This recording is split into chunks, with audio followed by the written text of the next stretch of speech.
غفور إن الله يحكم ما يريد يا أيها الذين آمنوا لا تحلوا شعائر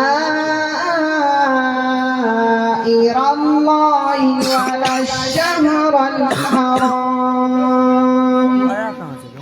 ولا الشهر الحرام ولا الهدي ولا القلائد ولا آمين البيت الحرام ولا آمين البيت الحرام يبتغون فضلا من ربهم ورضوانا وإذا حللتم فاصطادوا ولا يجرمنكم شنآن قوم أن صدوكم عن المسجد الحرام أن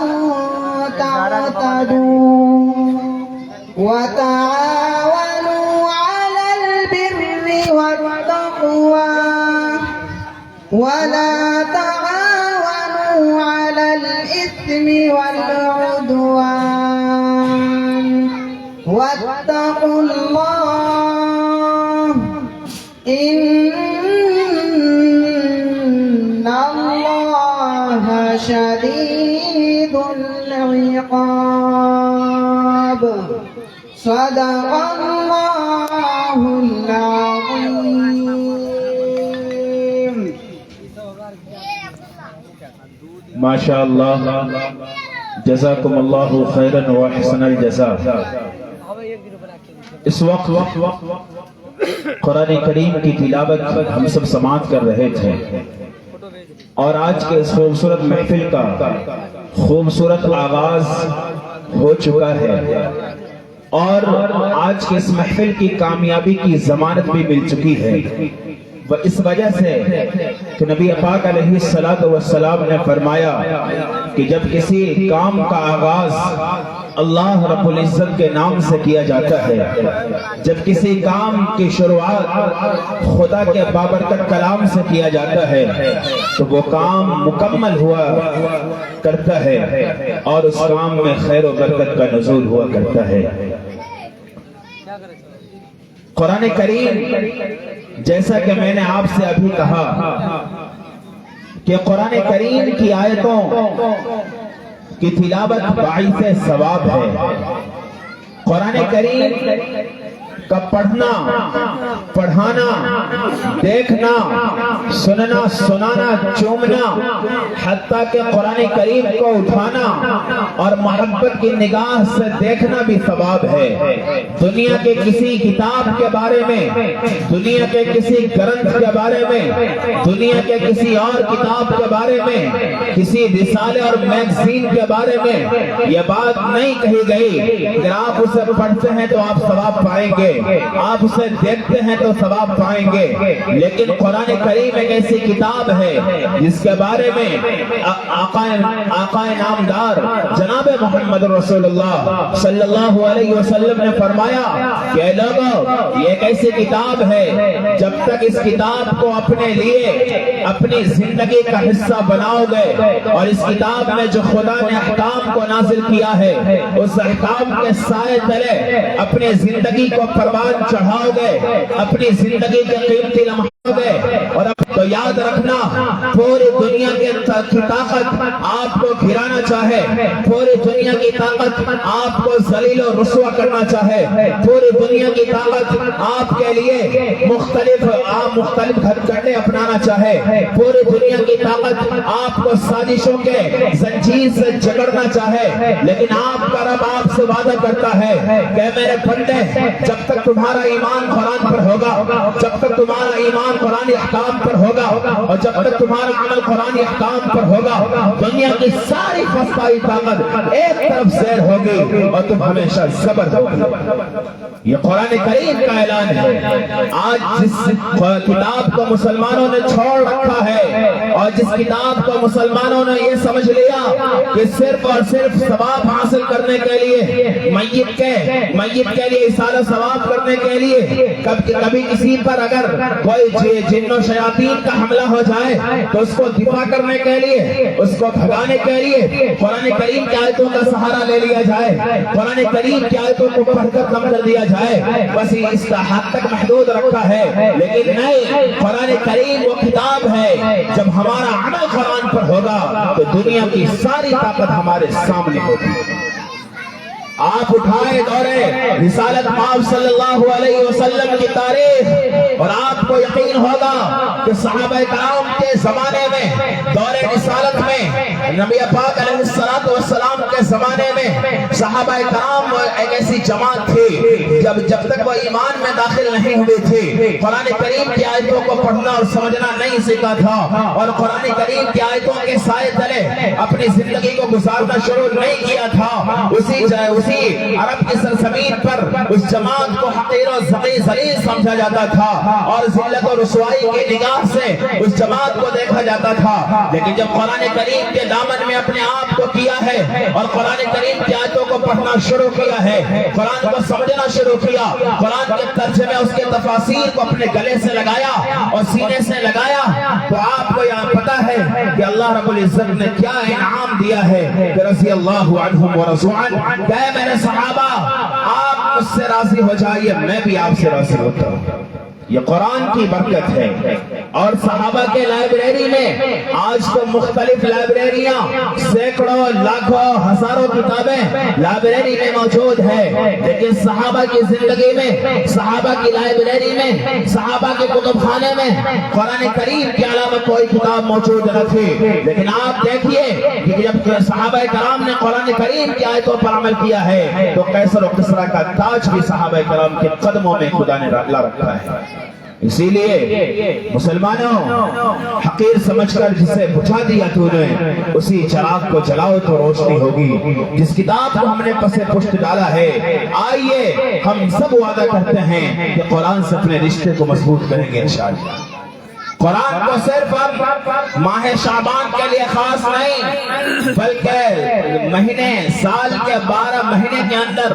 365 دن کے اندر قرآن کریم کو اپنی زندگی کا حصہ بنائیں گے انشاءاللہ۔ اب مناسب معلوم ہوتا ہے چونکہ بہت مختصر آپ سے گفتگو کرنی ہے اور میں نے اپنی تقریر جو مجھے کرنی تھی اس کا میں نے 1/4 حصہ آپ کے درمیان پیش کر دیا ہے، بس 3rd پارٹ مجھے پیش کرنا ہے، اس کے بعد میں آپ سے رخصت لوں گا اور آپ سے اجازت چاہوں گا۔ اس وقت بڑی تیز رفتاری کے ساتھ آپ کے اس علاقے کی ترجمانی اور آپ کے اس مٹی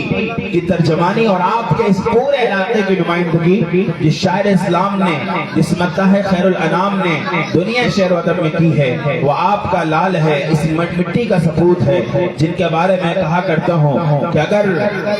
اسے خدا نے حیات دی تو انشاءاللہ العزیز ایک وقت آئے گا کہ ہمارا یہ علاقہ اور ہمارے اس ضلع کا نام دنیا شعر و ادب میں انشاءاللہ العزیز پورے بین الاقوامی سطح پہ کرنے کو تیار ہے اور کرے گا بھی انشاءاللہ، جس سے میری مراد عالی جناب قاری عمر فاروق ثاقبی ہے۔ میں بڑے ہی ادب کے ساتھ اس وقت ان سے گزارش گزار ہوں ان مصروں کے ساتھ کہ حد شعور حد مفاہیم لکھ دیا، دنیا نے تخت و تاج سر و سیم لکھ دیا اور لکھنا تھا کائنات کی تخلیق کا سبب، میں نے درستے ہاتھوں سے تصمیم لکھ دیا۔ انہی مصروں کے ساتھ مائک پر استقبال ہے مداح خیر الانام عالی جناب قاری عمر فاروق ثاقبی۔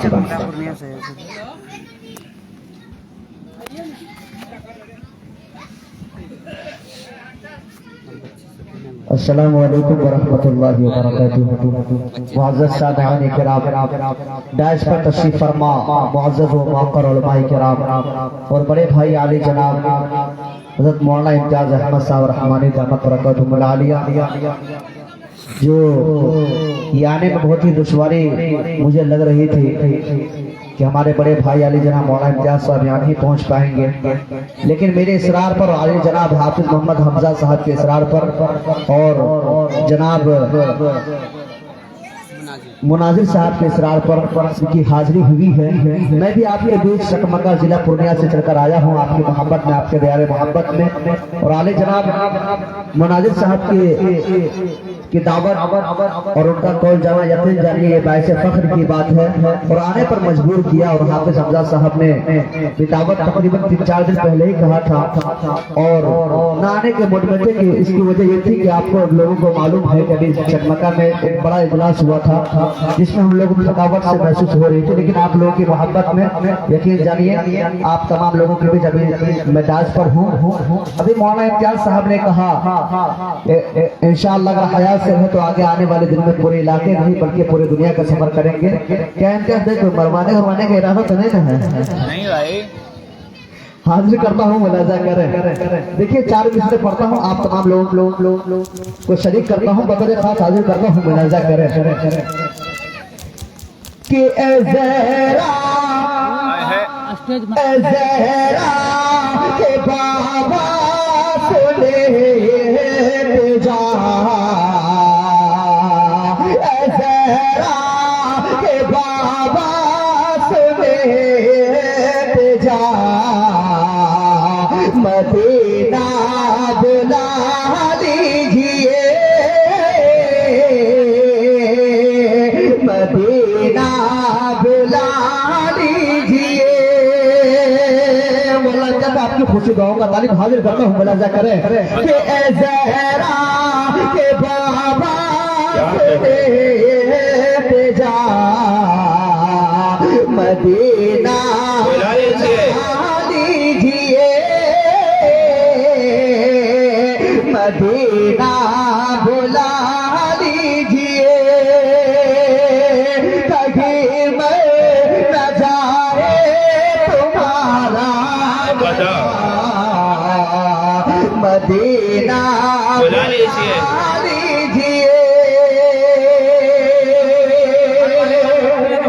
ستاتی ہے مجھ کو، رلاتی ہے مجھ کو، یہ دنیا بہت آزماتی ہے مجھ کو، ستاتی ہے مجھ کو، رلاتی ہے مجھ کو، یہ دنیا بہت آزماتی ہے مجھ کو، وہ دنیا کی باتوں سے ٹوٹا ہوا مدینہ بلا لیجیے، مدینہ بلا لیجیے۔ مدینہ جانا چاہتے ہیں ایک مرتبہ ہاتھ اٹھا کے بولے سبحان اللہ، بیداری کا ثبوت ہے تاکہ ہم کو لگے کہ دنیا کے سلسلے پر کلام پڑھ رہے ہیں۔ وزیر خاص حاضر کرتا ہوں، ملاحظہ کریں کہ بڑی ہی بے کسی ہے، کیا کہ بڑی بے کسی ہے، بڑی ہی بے قراری نہ کٹ جائے آقا یوں ہی عمر ساری، بڑی ہی بے کسی ہے، بڑی ہی بے قراری نہ کٹ جائے آقا یوں ہی عمر ساری، کہ کہاں زندگانی کا کچھ ہے پتا، مدینہ بلا لیجیے، مدینہ بلا لیجیے۔ اور یہ احساس ہے مجھے میں ہوں دیوانہ، حضور آپ چاہے تو آؤ مدینہ، یہ احساس ہے مجھے میں ہوں دیوانہ، حضور آپ چاہے تو آؤ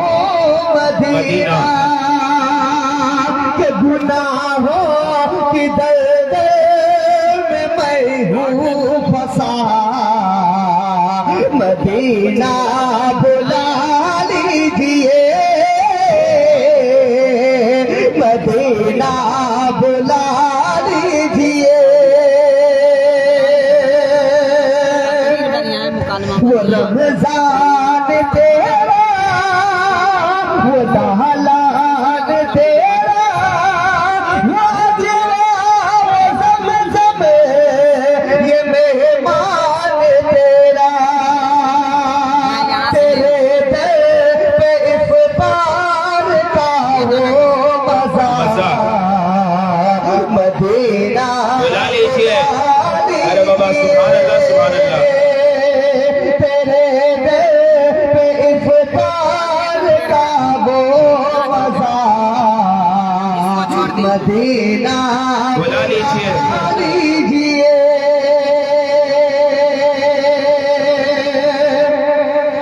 جہاں کے سبھی زہر شمس و قمر ہے جہاں پہ ابو بکر عثمان عمر ہے جہاں کے سبھی زہر شمس و قمر ہے جہاں پہ ابو بکر عثمان عمر ہے کہ جہاں جلوہ فرما ہے حمزہ چچا جہاں جلوہ فرما ہے حمزہ چچا چچا مدینہ بلا لیجئے مدینہ بلا لیجئے اور یہ آخری شیر کر کے میں اپنی جگہ لیتا ہوں حاضر کرتا ہوں ملاحظہ کریں عطا ہو عطا ہو بدی میں عطا ہو بدی میں یہ زہرا کا صدقہ مولانا صاحب آپ کو خوش دعا کروانے بھائی جی ملاحظہ کریں عطا ہو بدی میں یہ زہرا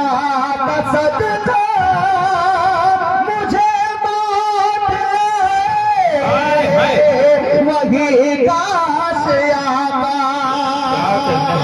عطا ہو بدی میں یہ زہرا کا صدقہ مجھے موت وہی کاش آقا کہ پڑھا دے وہی بے جنازہ میرا کیا کہنے مدینہ بلا لیجئے مدینہ بلا لیجئے زہرا کے بابا سنے جا مدینہ بلا لیجئے کہیں میں نہ جائے تمہارا گدا مدینہ بلا لیجئے مدینہ بلا لیجئے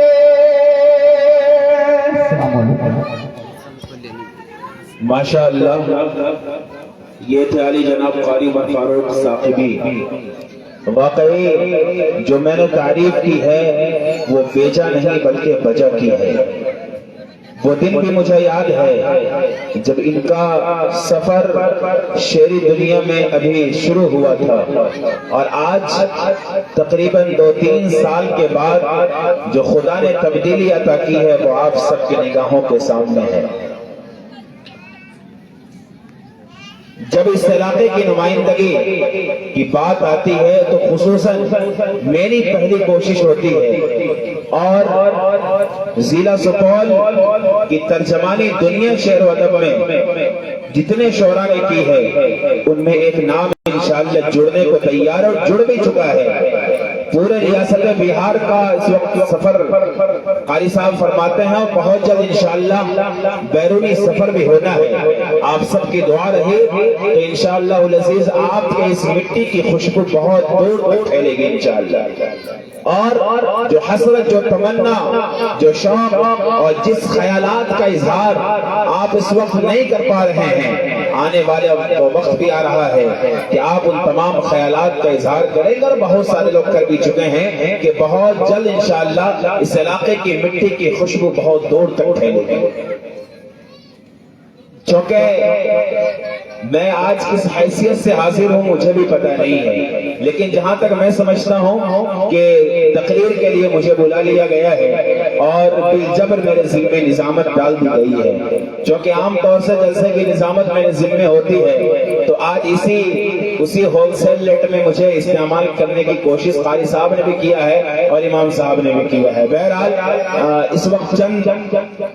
جو گفتگو مجھے کرنی ہے آج کے اس پروگرام کے حوالے سے، اور علی جناب مناظر صاحب کو اللہ سلامت رکھے۔ جیسا کہ قاری صاحب نے کہا کہ میں بالکل آنے کے موڈ میں نہیں تھا، اور میرا سفر آج ناگزیر بھی تھا، میں سفر کرنے کے لیے بالکل بھی تیار نہیں تھا، کیونکہ موسم سرما کا بھی خیال تھا، طبیعت بھی بہت اچھی نہیں لگ رہی تھی۔ باوجود اس کے میں سفر کے لیے تیار ہوا۔ قاری صاحب کا اصرار، اور ادھر حافظ حمزہ جلالی کا اصرار، اور علی جناب مناظر صاحب کا حکم ہی کہیے بڑے بھائی ہونے کے ناطے، پھر میں سفر کے لیے تیار ہوا۔ لیکن جو ضروری باتیں آپ کے حوالے پروگرام کے تعلق سے رکھنی ہے، اس سے قبل چند بچے آپ کے درمیان آ رہے ہیں، ان تمام بچوں کے کارنامے، ان کی کارکردگی آپ کے درمیان ہوگی، جو قاری صاحب کی علی جناب حافظ حمزہ جلالی کی خدمات ہیں مکتب کے تعلق سے، وہ تمام بچے پیش کریں گے۔